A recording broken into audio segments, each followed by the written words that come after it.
is your usual suspect. It's a pleasure to be back this late evening. It's 20 minutes past the hour, the 11 p.m. Apologies, we are late due to an internet breakdown that disrupted our timely delay. That disrupted our on time, start to this broadcast. We should have been on here uh, earlier than, perhaps 30 minutes earlier, but we've been unable to achieve that due to, like I said, an internet disruption this evening. It's one that we could not avoid really. And yet, at the end of the day, we ought to be here. Yo, yes, Robert, I'm back. Good to have you back, LFC. Increasingly, you're becoming the early bird on this channel, and perhaps you'll continue eating the worm. That's before I even, edit our talking points or our headline for tonight's broadcast. But it's a pleasure to have you. How has been your day? Do let me know how your day has been. Anything exciting from your world? Because for us on the front of football, there's been exciting news or mixed news, depending on where you do stand. For some, it's mixed. For some, it's exciting. You say your day was good. That's impressive. Allow me to have my audios tested so that I do not get it wrong in any case, but you can tell me that side if everything does check out perfectly well, because sometimes we do experience echoes here and there. So anyways, it's a pleasure to be back with you guys. I hope you're doing well. You watched the new Jurassic World movie? Wow, wait, they still make those movies? I thought we were done with the Jurassic Parks of this world. But anyways, I hope you did enjoy that one. Like I said, it's a pleasure to be back, and tonight we'll be speaking. Our whole conversation will start with Alexander Isak. He's made all the headlines today. He's made, he's made all the news, for the good, for the bad, and for the neutral, depending on where your allegiances to lie. When it comes to a player like Alexander Isak. So I know for Newcastle fans, the situation is different. The situation must be different. If you're a Newcastle fan, I'm sure you've not enjoyed today's news. You would have hoped for a better day than what you've had to experience throughout the course of today. So we'll be speaking about Alexander Isak and things of that kind. So guys, if you're just joining us, kindly like the broadcast, but also consider subscribing to the channel and help your boy Robert Kesakos to 2,000 subscribers. At the moment, we are at about 1,400. So do me that absolute favor, like the broadcast, but more importantly, do subscribe to the channel. Do let me know where you're joining us from, how your day has been, what team do you support, because it's a football channel. For those of you that are not, football enthusiasts like some of us are, we do appreciate the time you dedicate to be with us and try and fall in love with the sport much deeper, like we some of us already are. So we do not take your love and support for granted. Really, we do appreciate it a great deal. So, anyways. Like I said, our conversation is going to begin at Newcastle. This is news we did discuss, in the morning, not in the morning, but the other day, previously when he missed that game against Celtic, a preseason game. Then we discussed it during the course of our lunchtime broadcast. It came at about 2 p.m. There, or after 2 p.m. around that time, and then. Also, we did put out a video on the channel for those of you that have managed to catch it. I know only few of you have so far watched it, but you can please go ahead and catch that video on the channel. The headline says, Alexander Isak to leave Newcastle this summer, Liverpool, Arsenal, and Manchester United interested, exclamation mark. So please go to the channel, go under the video section and watch that video. It's about only 16 minutes already, so it's not too much to ask really. So once you watch that video, do let me know what your thoughts are, what your opinions are in the wake of that news. But it was broken to us today by the Daily Mail. I mean, if anybody would have predicted that such a bomber of news would have come from the Daily Mail, I do not think it would have come on such a day, but Craig Hope, there working for the Daily Mail, is the one that broke the news, revealing that Alexander Isak had told Newcastle that he would want to explore a move away from the club this summer. Now, like I said, depending on what team you support, it's either a big blow or it's good news, or you have mixed reactions about it. We do have a Newcastle fan on the broadcast. His name eludes me. Is it Deus? I think it's called Deus. And we're having a discussion earlier on, and he was talking about what the valuation should be for Alexander Isak. And he was saying that if a team like Liverpool indeed want to sign Alexander Isak, then they should just meet his valuation and, pay 200 million pounds, and sign the player. And I was telling him it's not that simple. But Alexander Isak has informed the Magpies that he would want to leave the club this summer, that he would want to explore his options. Looks like he has many options on his table. Some Arsenal fans have gone on to allege, such as that it's because his countryman, Victor Gyökeres, is getting a move to a bigger club. So he looked at that and said, oh, maybe I need to upgrade my status as well. So he's told the club that he wants to leave. Now, this news came in the wake of Newcastle leaving him out of their pre-season squad that flew out to Asia, and that squad was without Alexander Isak. They did fly out to Singapore. They will be playing Arsenal over the weekend, and then also they will, once they leave Singapore, they will go to Seoul. That's the capital, I think the capital of South Korea, where they will also play the K-League 11. I think that's like the top division that side. So they will play a combined 11 on that side. So it was revealed earlier today that he had been left out of Newcastle's traveling squad for their pre-season tour, and I thought it was quite eyebrow raising. It raised a bit of eyebrows. It couldn't have come as a coincidence, because just a couple of days ago, as they lost to Celtic by 4 goals to nil, he was left out of the matchday squad, and the manager Ed Howe said that it was one to excuse him of after a whole barrage of transfer speculation about his future and things of that nature. But then he also added that it was a bit precautionary due to a thigh injury, and when he was left out of that traveling squad, again, the initial reports did suggest that it was due to a thigh injury, and it was being precautionary, that they do not want to risk him, ahead of the start of the season. Now, for people that do have followed the Premier League for quite some time, or for the last couple of seasons, it's not too wild to hear such news about Alexander Isak, because he does struggle with, a bit of muscle injuries here and there, when it comes to his thighs. And so it's not too strange to assume or to quickly believe that indeed that news is true to that effect. Agafanov from Russia, our friend from Russia, good evening to you, my brother. Welcome back to the channel. Kindly like kindly like the broadcast. Sorry, on the tongue twist there. So once they gave that reason, it's not very hard to believe, because we know about Alexander Isak's injury history. It's not great, although I think it has improved over the last couple of seasons, because when you look at when he joined Newcastle in the summer of 2022 from Real Sociedad, of course, him being their record signing at the time, because he cost them north of 60 million pounds to sign. He only played 22 Premier League games in his debut campaign, scored 10 goals and provided 1 assist, giving him an overall goal involvement of 11. But then the subsequent season, which was 2023-2024, he made 30 appearances. That was 8 more than he had managed the previous season. So it means his availability improved, or he was a bit more lucky when it came to injuries. But it's not to say he did not miss games through injury. So, but at least it showed signs of progress, and he went on to score 21 league goals and provided 3 assists, giving him an overall goal involvement of 24. Then last season, arguably the best campaign he's had in a Newcastle jersey. Again, another sign of progress in comparison to all his numbers ultimately in as far as the Premier League is concerned.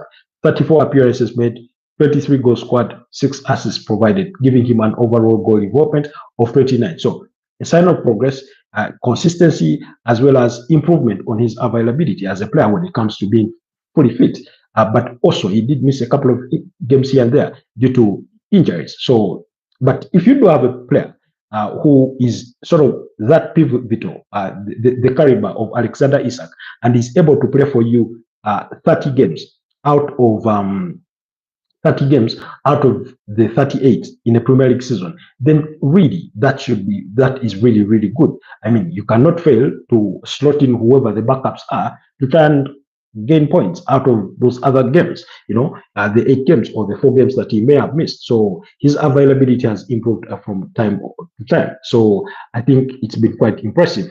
But that notwithstanding, he remains an injury risk, because every time he's out injured, you can't help it sort of wonder a bit to say, is this going to be long term or it's going to be short term? Are we going to see him after a game or two, or it will take maybe 4 games or even 6 games? So that is always there. But in the wake of that news that he has asked to leave Newcastle this summer, Liverpool remain interested. Now, unfortunately, some of the gigantic teams in the Premier League so far have denied lack of interest or have sort of stayed away from the deal. And by that, I mean Manchester United. I was in my submission in that video that I've been recommending for you guys to watch. I was recommending, saying, why shouldn't Manchester United break the bank to sign a player like Alexander Isak? They want a prime striker. They want a Premier proven striker. And it doesn't come any better than Alexander Isak. Now, I know they do not have UEFA Champions League football, which is an attractive sort of pimple on their overall face at the moment. But they remain a big team. They have good players. Look at what the kinds of players they've signed. 2 players for a combined total north of 120 million pounds in Matthias Cunha and Brian Mbeumo. So that shows ambition. Manchester United are still ambitious. They want to get back to the top. They want to get back to the glory days. And what better way is there for you than to go out in the market and show even bigger intent by signing or trying to persuade a player like Alexander Isak? Unfortunately, multiple reports have come out to suggest that Man United won't be pursuing a deal to sign Alexander Isak. They do appreciate the player, but they are unable to make a move for him. And this came from sources like James Daka. They are from the Telegraph. It came from people like Ben Jacobs, who reported that Manchester United never in the race for Alexander Isak and no plans to bid. And natural appreciation for the Newcastle striker, but Manchester United have different targets due to overall cost of the deal. Chelsea, he went on to add, Chelsea are not exploring a deal despite suggestions that their focus is on Xavi. Despite suggestions, their focus is currently on Xavi Simons. Now, then that news was further emphasized by James Daka, saying, not surprised, but Manchester United won't be bidding for Alexander Isak.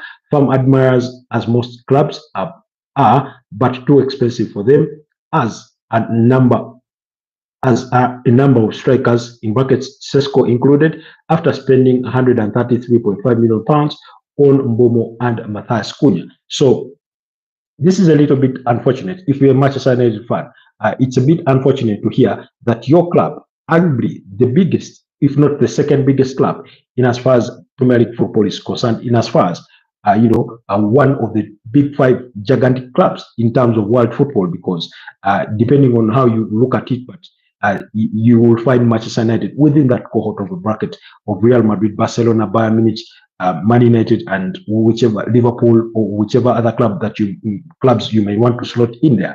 So they are there. It must really, really be disappointing to be a Manchester United fan to be told at the moment that your club, this big club with all its pedigree, with all its history, with all the 20 league titles in league history, in as far as the league is concerned, with all their 5 UEFA Champions League titles, that they cannot afford a player like Alexander Isak, but they cannot even try to throw their hat in the ring and see if they can convince the player to try and join them. It must be heading in that direction. Then the other team that has been mentioned as a footnote there by Ben Jacobs is Chelsea. Now, while Chelsea are not interested in Alexander Isak at the moment, I can personally not rule out any move whatsoever for Chelsea pursuing a player like Alexander Isak. And hear me on this one, because here's what I feel. First of all, Alexander Isak at this opportune moment, And this is a big if. If Newcastle eventually decide to let those doors open, to welcome bids for him, because at the moment they still maintain he is not for sale. At least that was further emphasized by David Ornstein, because when he brought that news, he said Newcastle United are exploring a move for Benjamin. No, sorry, that's not the report. It's actually different. Let me see if I can find the exact quote for David Ornstein when it came to the news. Yes, he said Alexander Isak wants to leave Newcastle United. Absence from Celtic friendly plus Asia tour. 25-year-old is a presence. Newcastle keen on Swedish international striker to stay on improved deal, but also exploring potential replacements. Now, when you hear this kind of news, that the player, is asking to leave, and some reports went on to suggest that his omission from the Asian tour squad for the preseason for Newcastle is upon a request from the player to be omitted from that squad. Now, the reason as to why I want to bring this is because he is an opportunity signing. Because all throughout the summer so far, and then dating far back as towards the tail end of last season, when there was speculation, when we were yet to be sure whether Newcastle would qualify for UEFA Champions League football or not, still word on street was that Newcastle were not willing to sell Alexander Isak. I'm not saying they are willing to sell right now. He's only requested that he be moved on. So the two are different. So what we were told is the player is not for sale. They cannot even attach a value on him. So we operated under those measures. Now, fast forward, here is the opportunity for all his suitors to throw their hat in the ring, because he suddenly is asking to leave the club. And I've always argued before you guys here and in multiple other forums that if Alexander Isak were to leave Newcastle this summer, it would be only under a condition that the player had requested to leave, regardless of who put in a bid for him. That whether it would have been Real Madrid, whether it would have been Barcelona, whether it would have been Bayern Munich, whether it would have been Man United, Chelsea, Liverpool, Arsenal, regardless of who would have come in for him.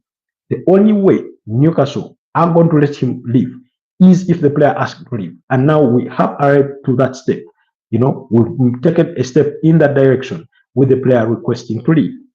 Now, it becomes an opportunity signing where you drop every little thing that you had at the back of your mind and say, can we pounce on this opportunity?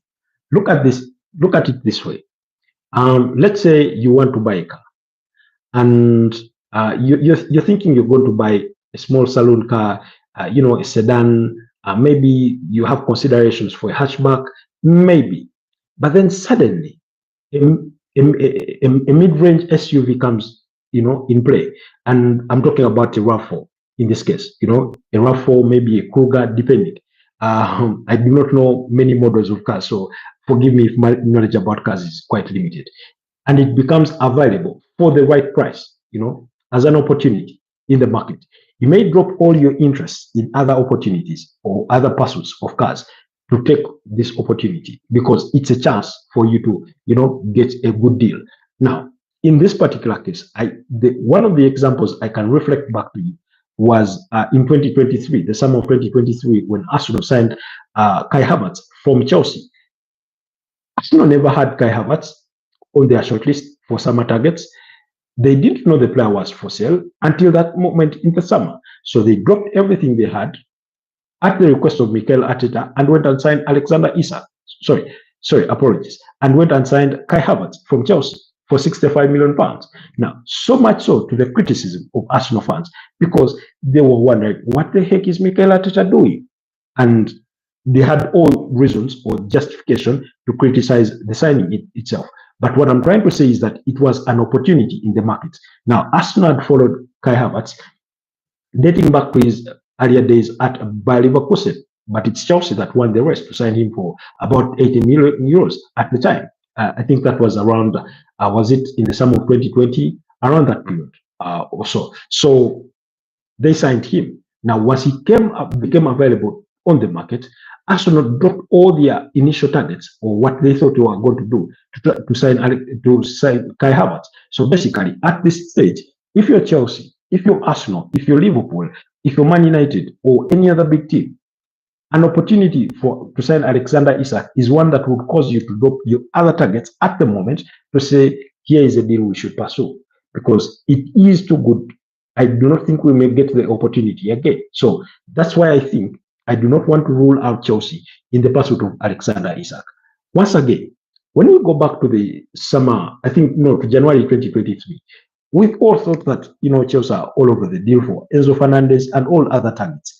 While they were open to bringing in other players, Mukalo Mudrik wasn't a player on their radar. They weren't trying to pursue him at the time. Arsenal became serious about the deal. They came in and would Mukalo Mudrik away. Now, it's not to say that they had not scouted the player or maybe they didn't have him on their shortlist, but given the way they were behaving in that particular market in January, it felt like Mukalo Mudrik was a priority for them. But as soon as Arsenal were advancing and almost close to reaching an agreement, I think they had offered 70 million euros as guaranteed fees and were willing to offer that was their initial offer, and we were willing to offer between I think 15 to 20 million euros in expected add-ons, and eventually they raised that offer to a total package of 95 million euros, beyond which they thought they shouldn't go past. And Chelsea came in at 100 million euros, better, guaranteed fees and better add-on achievables. So, and they wooed the player away. So they pounced on that opportunity. Look at a player like Rodrigo Goes at Real Madrid. If Real Madrid open the door today, Max Ray. Hi, Max Ray. Good to have you on the broadcast. Kindly like the broadcast, but also do let us know where you're joining us from at this particular evening. So, look at a player like Rodrigo Goes at Real Madrid. If Real Madrid come out outrightly and say the player is up for sale, all sorts of big clubs will throwing their hats in the ring because they know there's a good player in there. Previously, or most recently, he's been linked with the potential move to Bayern Munich, PSG. Also has been linked with the move to Arsenal. Liverpool are apparently interested. Chelsea have had considerations for him. So, there's that. Given Real Madrid's contract negotiations with a player like Vinicius Junior, which are not so far going well, just imagine a world where he becomes suddenly available and Premier League teams can afford him or other European giants can afford him. Don't you think they will be exploring the move for such a player because he is too good to just watch as opponents take him on? So it's the same situation when I look at Chelsea and Alexander Isak. At the moment, the reports indicate that Chelsea are not interested in signing Alexander Isak. But please do not count them off because if anything, Tony Body and his comrades are capable of convincing any player to join Chelsea. They are capable of breaking the bank to sign any player. Now, we are talking about a team that I think has, within a space of 6 months, broke the Premier League records. They signed Enzo Fernandez from wish you the best in your YouTube career. Thank you so much, Max Way. Much appreciated. I hope, do me one absolute favor and also subscribe to the channel as well. But thank you so much on those wishes. So you go back to that January. Sorry, it was actually January 2023, and they were signing Enzo Fernandez from Benfica for a total of 121 million euros. 6 months later, they were signing Moises Caicedo from Brighton and Hove Albion for a total of 115 million pounds. So if Alexander Isak is valued at about 120 to 150 million pounds, tell me why Chelsea wouldn't throw their hat in the ring. I know they've signed Liam Delap. I know they've signed Joao Pedro, from Brighton and Hove Albion. But remember, it's the same side that is willing to listen to offers for Nicholas Jackson. And Aston Villa are interested. Manchester United are interested. Canary Chukwemeka, Joao Felix, they're in negotiations with Benfica. They're willing to listen to offers for Raheem Sterling. They could consider letting go of McGui. That's the striker, Joshua Achepong, maybe even Tarek George. Who knows?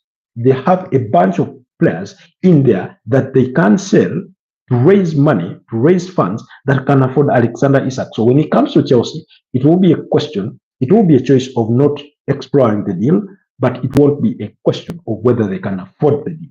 So that's my argument on that front. Now, we move on to Liverpool because our question tonight is, can Liverpool afford Alexander Isak after signing Hugo Ekitike? Now, the simple answer is yes. The difficult answer is how then do they get it done? Because it's not as simple as saying they can afford him, so they will make a move. Now, here are the things that we know up to until this stage is that they are still interested in signing the player. Now, the only thing that is stopping them from making an official bid is because Newcastle have not yet opened that Pandora's box. They've not yet opened that door.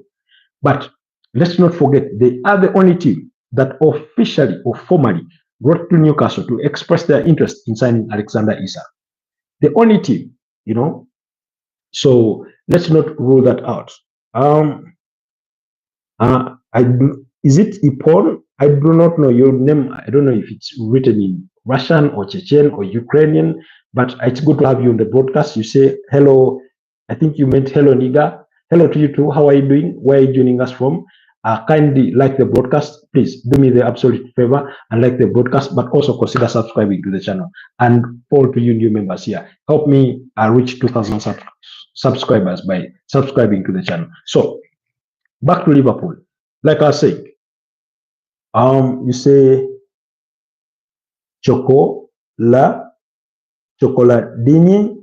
zieki. I'm struggling to make sense of what you are trying to communicate, but just let me know what country are you joining us from. Please do not indicate a flag. Just type the country because I struggle to, guess many of your countries because there's so many flags in this world, and some do look similar. I do not know. For example, the Ugandan flag looks much similar to that of Germany. The only difference is that of Uganda has a crested crane in between. And when you look at flags from the Asian region, especially with Arabic countries, many of them look a little bit similar. So just let me know what country you're joining us from. Anyways, back to Liverpool. So they're the only team that wrote to Newcastle to formally express their interest in signing Alexander Isak. Now, Newcastle, like I said, have told all suitors the player is not for sale. And I did argue, I do not know if you guys remember, but I did do a video saying why Liverpool should break the bank. Why I think Liverpool should be breaking the bank. Let me see. Yes, that was actually not too many days ago. That was on the 17th of July. That's when we published that video. The headline was why Liverpool should break the bank to sign Alexander Isak. And I made an argument that if Liverpool want to dominate the Premier League, the way Manchester City have done in the last 8 years, then they need to break the bank and sign a player like Alexander Isak. If they want to go on and win 3 consecutive Premier League titles, like Manchester United did when they dominated the Premier League, that was between 2007 and about 2013. Because in between there, I think they won about 5 Premier League titles, including 3 consecutive titles between that's 2007, 2008, and 2009, during which Nemanja Vidic, I think, was voted Player of the Year on one occasion, and then I think also Premier League Player of the Year in 2010 when Chelsea won the Premier League around that period, anyways. So if they want to become a dominant force in the Premier League, this is the time. This is the time you break the bank, sign a player like Alexander Isak. You already have Hugo Ekitike, you have Florian Wirtz, you've retained Virgil van Dijk, you've retained Mohamed Salah, you still have Andy Robertson, but you've also signed Milos Kerkez, you've signed Jeremy Frimpong, you still have a very young Ryan Gravenberch, soon I think turning 23, you still have Alexis McAllister, Dominic Szoboszlai, Cody Gakpo. Yes, you may lose Luis Diaz, but so what? Because Hugo Ekitike, by the way, can play on that left side of the pitch. So it wouldn't bother you that much, even though, again, you may need a replacement. But if you lose maybe Ibrahim Konate, so what? You can replace him with a Mark Kehi if you can meet the valuation of the player. But please, if you're a Liverpool fan, if you're a Liverpool minder, if you're within the ranks, you should be, I think you should be thinking to yourself, if you want to go ahead and be dominant for the next 3-4 years, in as far as this league is concerned, then we need to pass on this opportunity and sign a player like Alexander Isak. So my arguments in that video have not shifted in any way. So guys, just go back and watch that video where I made the argument why I think Liverpool should be breaking the bank to sign Alexander Isak. But also, as I concluded in that video, I also mentioned about flipped the debate, and I said that if you're Newcastle, the only way you can guarantee that you are serious in this project that you are building, that you want to rival the big teams, building on what you were able to achieve last season by winning the Carabao Cup, your first major title in 71 years, by achieving the UEFA Champions League football, then you cannot afford to let go of a player like Alexander Isak, regardless of how much money, that you may want to sell him for. Because, I mean, on the side of Liverpool, even if you are, let's say, to pay 200 million pounds, I'm not saying they are going to pay that. Let's say you are going to pay 200 million pounds and put this player on, let's say, 300 grand a week, which clearly Liverpool can afford, it would sort of hurt you in the short term. But within 2-3 seasons, you'd have made that money back in, merchandise sales for player kits, in jerseys and other things. Then 2, in commercials, it improves your value when you're negotiating those commercial deals. Then UEFA Champions League football, clubs are, like I said, are making the average of 80 to 100 million pounds per season in the UEFA Champions League, depending on how high you go in the competition, So if you can make that money within 2-3 years, then it makes that deal worth it. Of course, you'd have to take gambles. There will be some sacrifices that it's not really about Liverpool, just breaking the bank. Of course, it would require them maybe to move on a couple of players like the likes of Harvey Elliott to try and raise more funds. But you also have a player like Darwin Núñez, who you want to move on, even if you are, let's say, to get 50 million pounds for Darwin Núñez, or let's say even if it were 40, and then you Harvey Elliott, you raise another 35. That's already 75, 80 million pounds with just those 2 players, and you're already almost halfway the valuation of Alexander Isak. If you were to go, this is on the assumption that if you were to go for as high as 200 million pounds, So that was my argument. But also on the other side, if you're Newcastle, show us you're serious.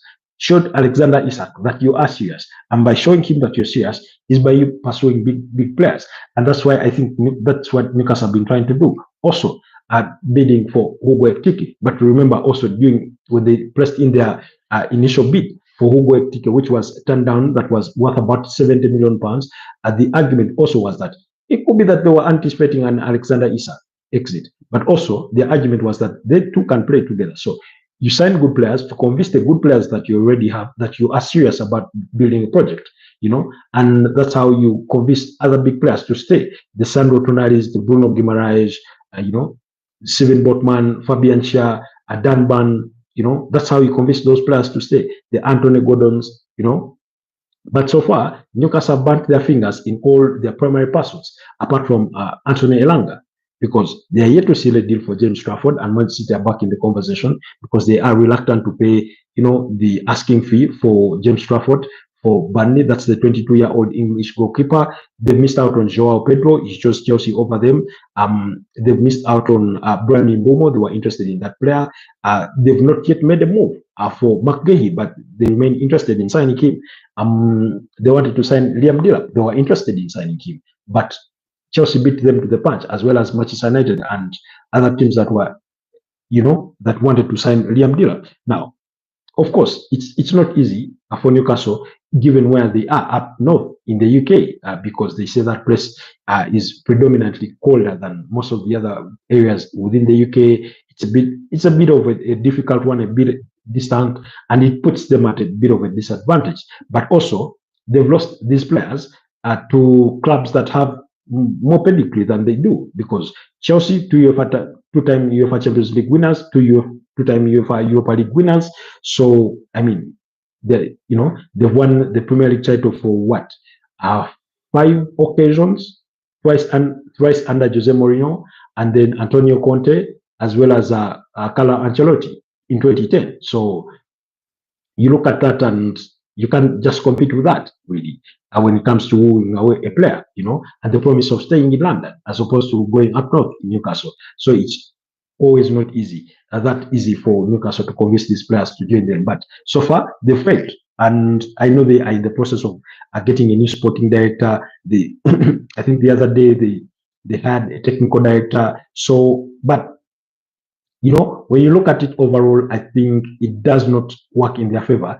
But like I said, when it comes to affording the player, Liverpool can't still afford Alexander Isak, even after paying £69 million for Hugo Ekitike with a promise of £10 million in expected add-ons. And the reason as to why they are able to do that, in regards to the profit and sustainability rules of the Premier League, being compliant with that, they still have much wiggle room to play within. That's according to multiple reports. But also, there's the idea or the expectation that they're going to be letting go of some players, really puts them in a strong position. We've talked about players like Javi Elliott. We've talked about players like Luis Diaz. We've talked about, Darwin Nunes.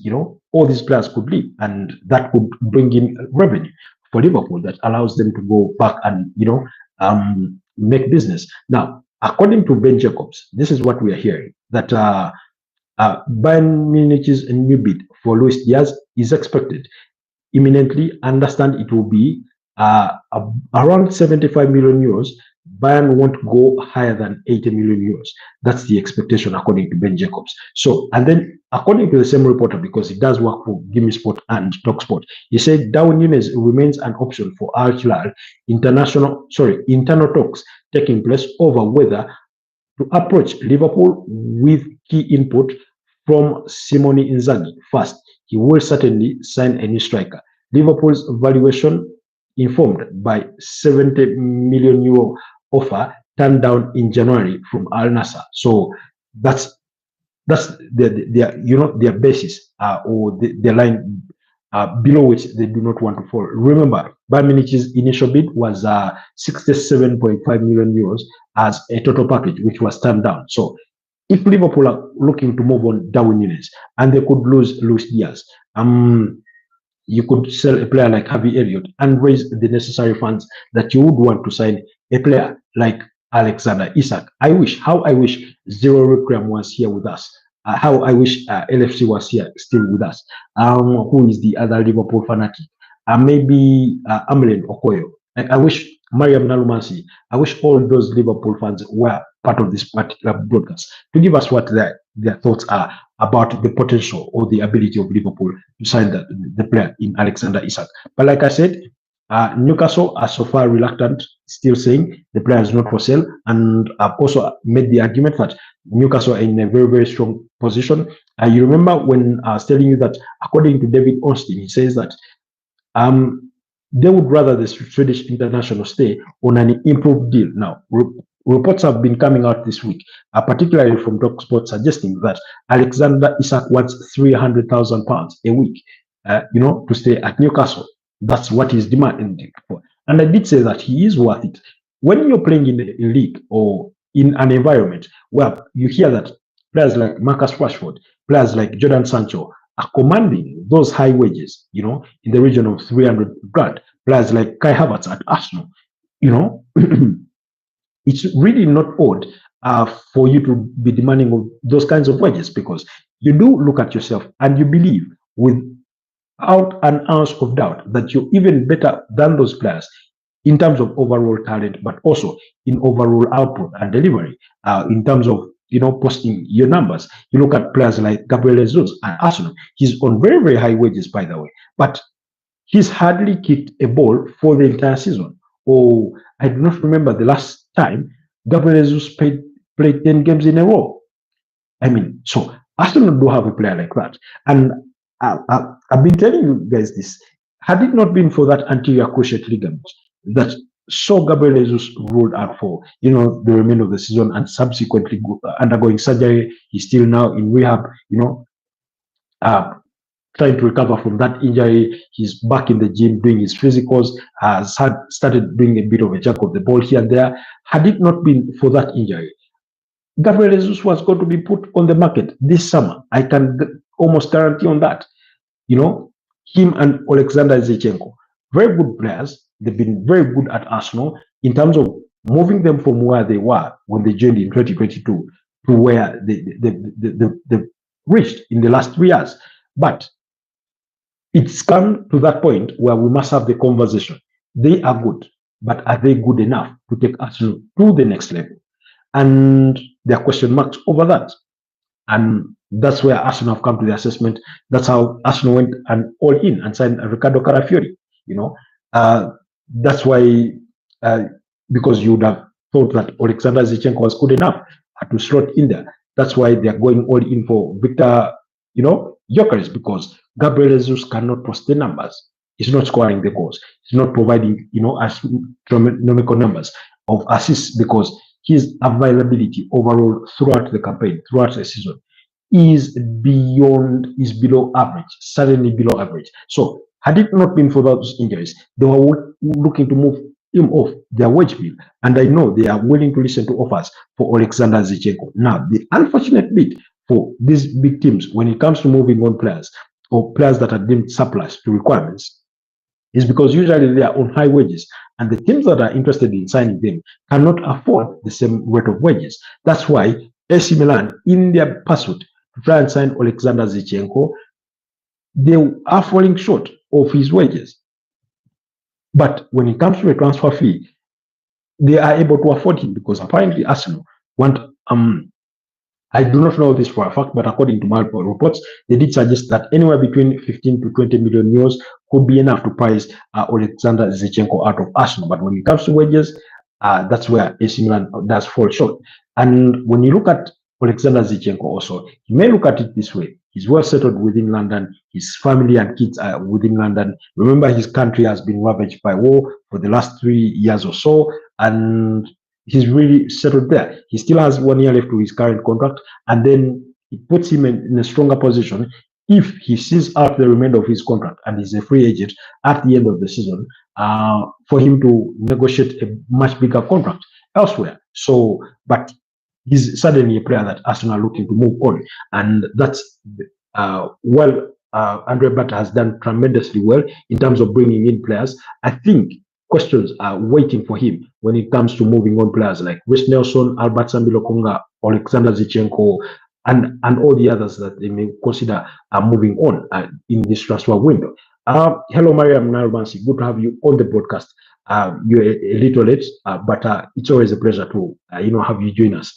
I hope you've had a wonderful day. Kindly leave us a like on the broadcast. So, on the other hand, still well within the realm of moving on players and being able to afford Alexander Isak, I did put this out as a tweet earlier on, and this is as selfish as tweets come, or when it comes to wishing yourself all the best.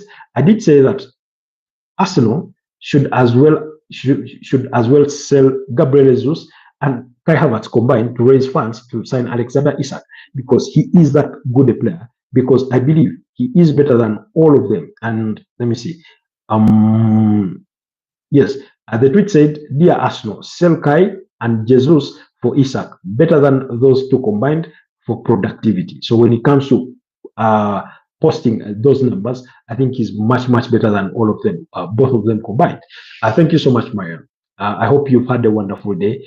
I know it's a bit late, but I do appreciate you joining us. We've been discussing whether Liverpool can afford Alexander Isak, and the straight answer is Liverpool can still afford Alexander Isak, given the expectation that they are going to be moving on players, that they could move on players like Luis Diaz, Darwin Núñez, possibly Harvey Elliott, and who knows who else, to try and raise more funds. They still have a bit of wiggle room when it comes to being in compliance with the profit and sustainability rules of the Premier League. So it's not a concern. It's a matter of Newcastle saying or communicating it to the rest of the world that they are open to letting him go.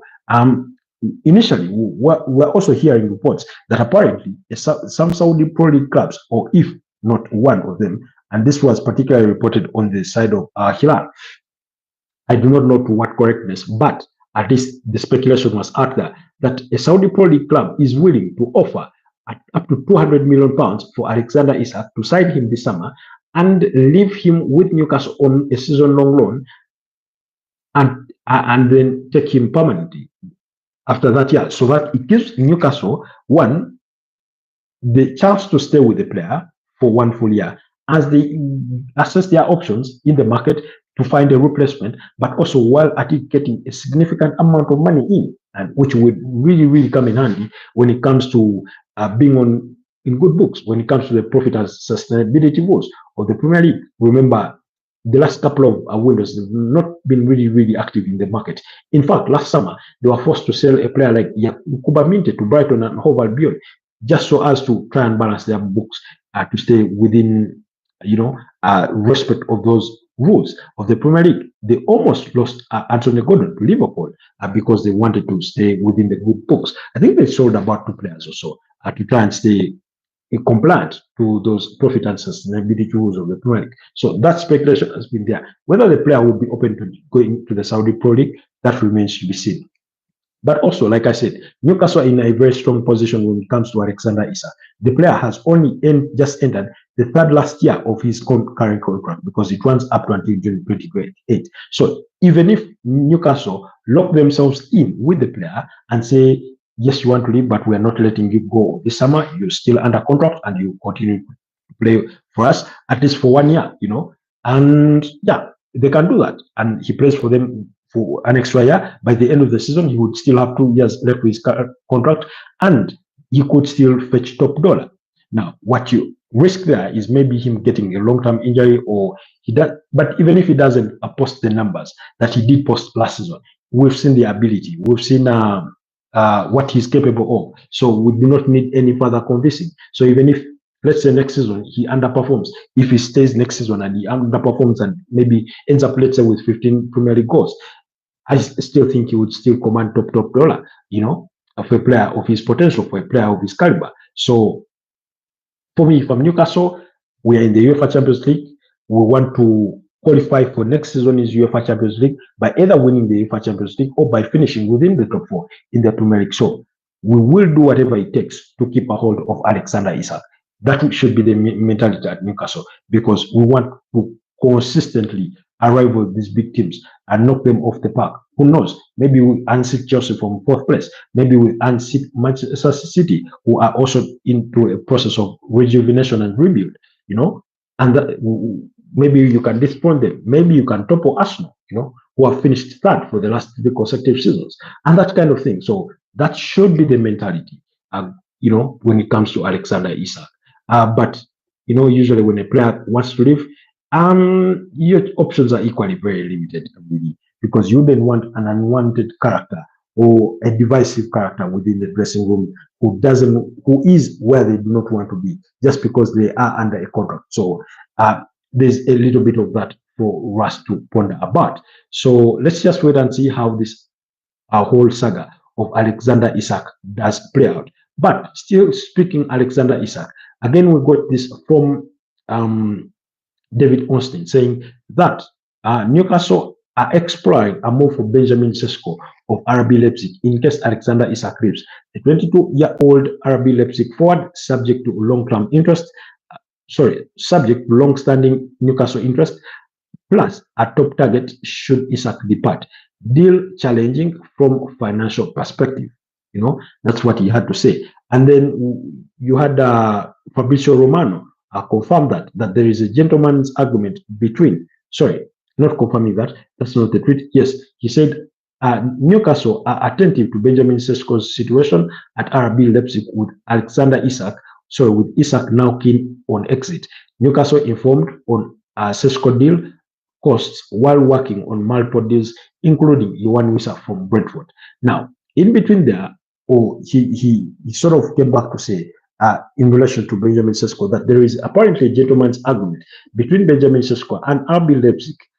The price tag for limited clubs, the keyword here is limited clubs, could be reduced to a range of 70 to 80 million euros plus 5 to 10 million euros in add-ons. Now, I do not see how that becomes limited, because apparently Arsenal were off-put by RB Leipzig, sticking to their valuation of 90 million pounds.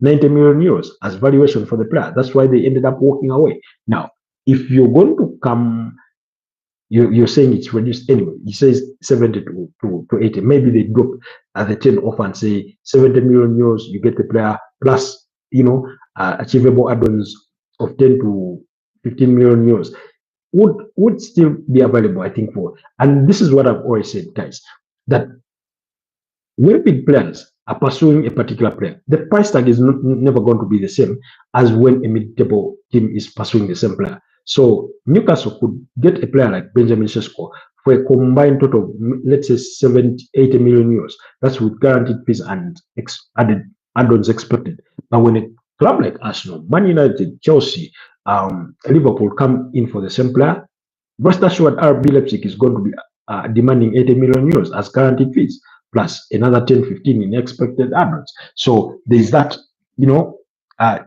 giant club stacks. And it's one that Zero Rikram, one time we were having a debate with, and he was really, really complaining about. And I told him, it just works that way, that if you're dealing with a billionaire who wants to buy your house, and you know they are a billionaire, you're definitely going to increase the valuation of your property that you're selling. However, if a fellow middle-class income customer comes to you, you're suddenly going to maybe drop your valuation of the property, or you're going to be more reasonable within your valuation of the property. For example, let's say you're selling off a house. If a billionaire comes, you could say your house is worth, let's say, $1 million. If a fellow middle-class income family comes, you could say it's worth $500,000 or $600,000. So it's just how the market operates. So no pun intended, no hard feelings on that front. But let's wait and see how everything will develop in the coming days when it comes to Alexander Isak and what solutions Newcastle may be able to find in the market. But those solutions are increasingly limited. Now, that's why initially the argument from Liverpool fans was, sell us Alexander Isak and we will leave you to pursue Hugo Ekitike. Now, Hugo Ekitike has already joined as a Liverpool player. And then meanwhile, Manchester United held fresh talks over Oli Watkins. Villa's valuation of £60 million has not dropped, although it is deemed too high by Manchester United, who want to sign the player. And while some reports do indicate that Villa are not willing to listen to any offers for Oli Watkins unless they do find a replacement in the market. We know they are interested in Nicholas Jackson, because Unai Emery was Nicholas Jackson's manager in his final season at Villarreal. So let's keep that in mind. Then quickly, so that's the the latest from that side. Let's see. Apologies.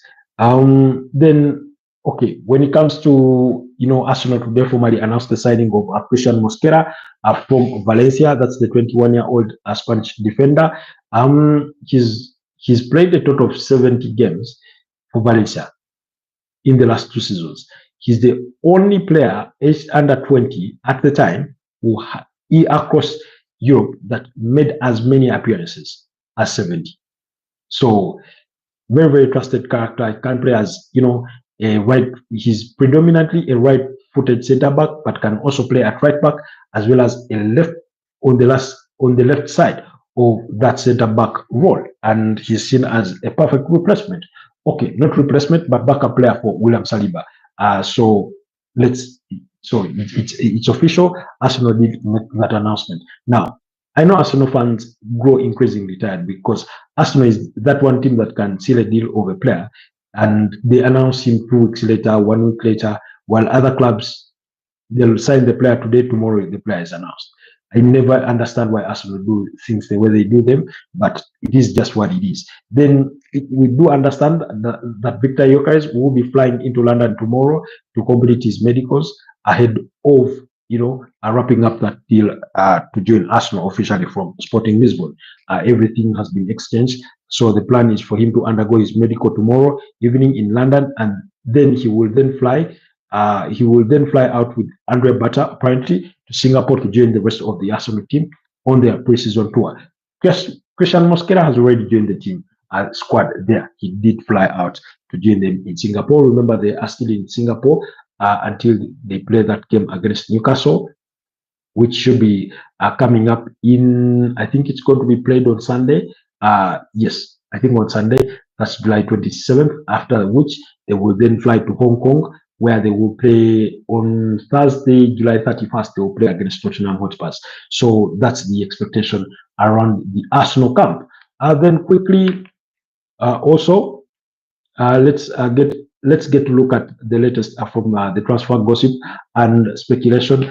Today we've seen pictures of Marcus Rashford in training for Barcelona there. So, and then we do know that Aston Villa are interested in signing Manchester United's Alejandro Garnacho, but let's wait and see.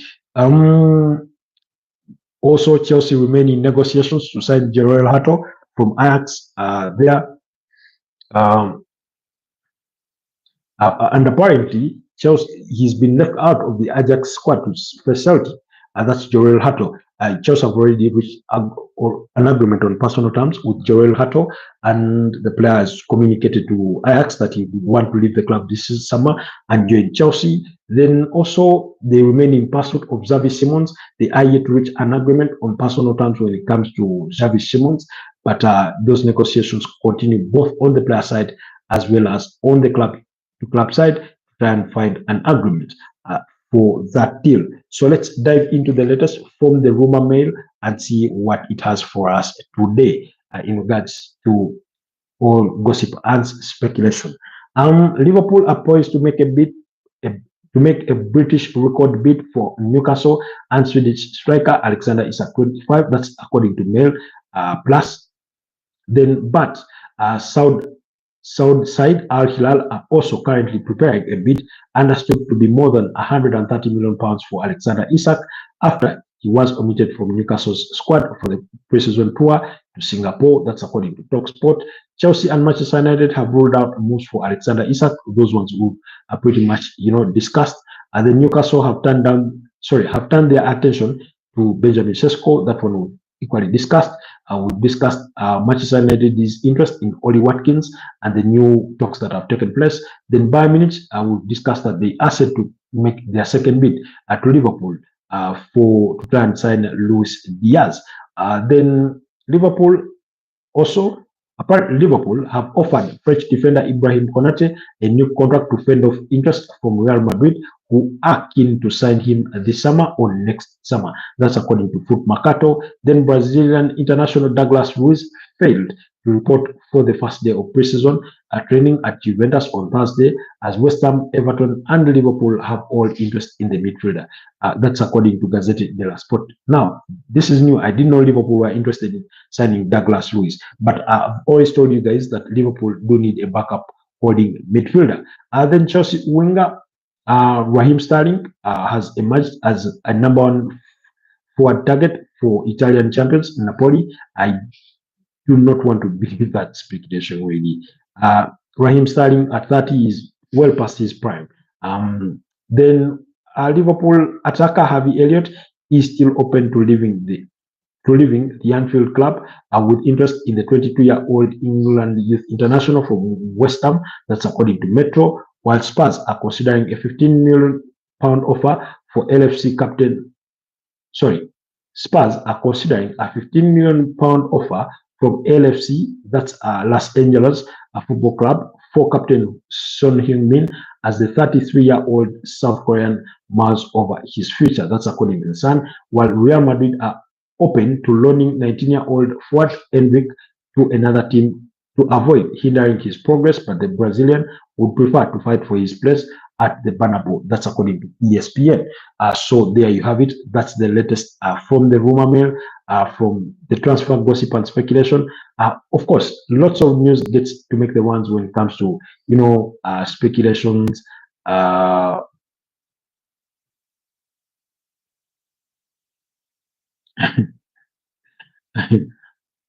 Rumors, speculation, continuously make the rounds, but we pick out those that are, more, a bit closer to the truth and things of that nature to be letting you know, so that we're not just fumbling and gambling on everything. So then Real Madrid want Ferland Mendy to leave the club this summer. That's after signing Alvaro Carreras from Benfica. They do also have Fran Garcia, so that means they have 3 left backs within their funds, within their ranks. So Ferland Mendy could leave Real Madrid this summer. Then Brahim Diaz, Dani Ceballos, as well as Endrick. Those are some of the players that could leave Real Madrid this summer. Then apparently Real Madrid are not considering granting David Alaba a contract extension, I think due to his injury issues. So let's just wait it out and see. This is according to Fabrizio Romano. Apparently, Raheem Sterling will leave Chelsea this summer and he's been offered to Napoli in the last 48 hours. Napoli are assessing several options after, as left wing, not only Raheem Sterling, as well as Ndoye and Kubo remain on the list. Now, remember, Napoli had put in a bid to try and sign Bologna's Danny Ndoye, who is also of interest from Nottingham Forest. Now, Chelsea want a permanent exit for Raheem Sterling. They just want to get him off their wage bill. So let's wait and see on that. Then Lucas Radicki has reached a full agreement with AC Monaco. That's according to Florian Plettenberg. Negotiations between clubs ongoing. Monaco are optimistic about signing the Finnish goalkeeper. Radicki wants to remain a #1 at a club level. So that means he will be leaving, Bayer Leverkusen, because Bayer Leverkusen signed a Mark Flaken, from Brentford this summer. So let's wait and see. Also, I mean,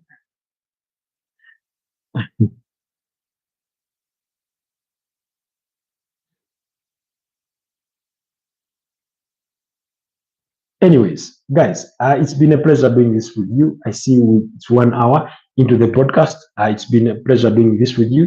But if you're interested in learning some digital skills like coding, web design, cybersecurity, please do not forget to check out our friends at Ebostate. I'll leave their link down in the description so that you can check them out at your most convenient time. Otherwise, thank you so much, LFC. Thank you so much, Mariam Nalmasi. Thank you so much, Agafanov. Thank you so much, Ipon.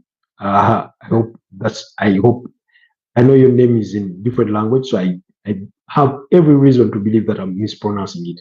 But thank you so much, Max Ray, for being part of tonight's broadcast, and every single one of you that managed to like the broadcast, that managed to subscribe to join the new community. Thank you so much. It's been a pleasure being this with you. Let's do this again tomorrow morning for the early morning Friday football update.